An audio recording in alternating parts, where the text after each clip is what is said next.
Akademi Militer.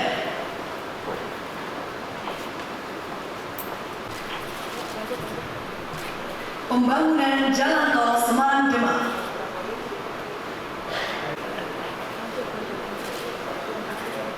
Pembangunan bendungan BPWS Bengawan Solo. Kabupaten Demak. Sehat-sehat ya. Mbak, ibu-ibu minta. Oh iya.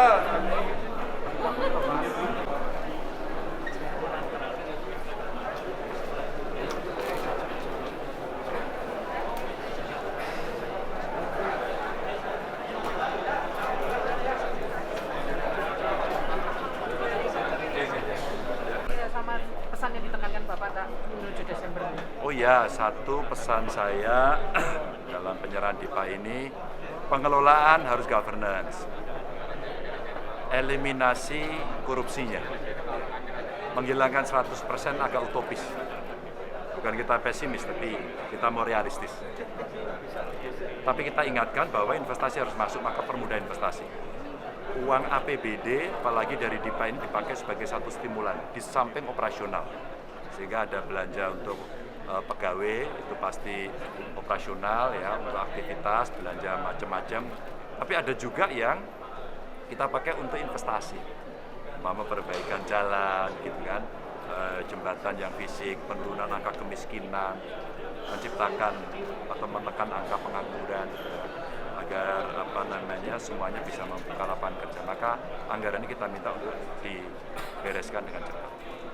Yang berikutnya saya sampaikan juga kepada kawan-kawan, kita ada konsultasi sama Kementerian Keuangan agar duit yang ngendon itu segera dibelanjakan, jangan lama-lama. Meskipun tentu alasannya juga macam-macam, karena setelah kita cek kemarin ya ada yang harus dirubah dari aturannya.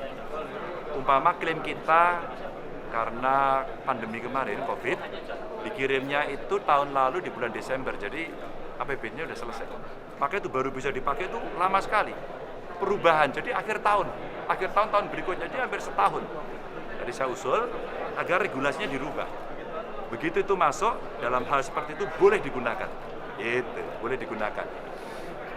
Kalau perlu kita membuat anggaran rapat perubahan, kalau perlu.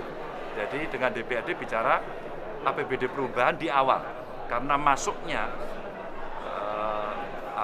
angka-angka baru yang muncul terlambat setelah atau datang kemudian setelah APBD disahkan. Ini penting agar kemudian persepsi kita sama. Tapi kalau ada yang ngendonin duit sengaja, mensreanya pengen korupsi, ya tangkep aja yang begitu-gitu ini. Ini nanti BPK bisa mengaudit, sehingga auditnya tidak hanya sekedar keuangannya saja, tapi termasuk manajerial, dan BPK kan sudah melakukan itu. Ini pesan-pesan yang menurut saya menjadi penting, dan teman-teman kita minta untuk kompak agar di 2023 kita menghadapi masa yang diperkirakan tidak mudah itu, kita punya daya, kita punya kekuatan, kita punya sumber yang baik.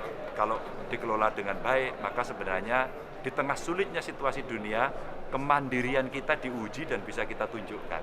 Wah, terserah, bicara pangan kita pasti mampu, transisi energi sedang kita lakukan, begitu kan. Tambah digenjot SDM-nya, maka tadi penurunan stunting, penurunan angka kemiskinan, datanya dong dikejar yuk, gitu. Sehingga satu data Indonesia itu mesti diterjemahkan, satu data provinsi, kabupaten, kota, sampai ke desanya, beres semuanya. Ya saya contohkan Boyolali tadi. Ketika angka kemiskinannya di launching sangat tinggi, dan itu hasil dari angka yang ya survei ya, tidak real begitu, maka kemudian kita minta kabupaten mengkoreksi.